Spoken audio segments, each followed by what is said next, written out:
भाई। अरे खा पड़ा के घर बा मड़हिया के टाटी, धीरे धीरे अहनाई हरवई में बाटी।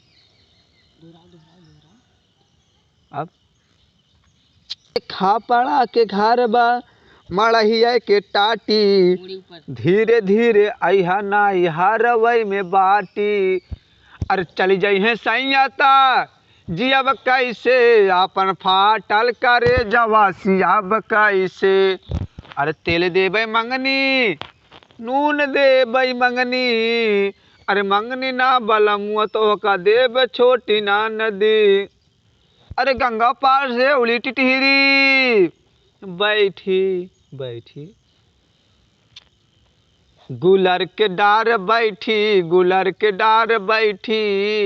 अरे सैया हमरे बड़े शिकारी डाले डाले, अरे कुआं में जाल डाले कुआं में जाल डाले।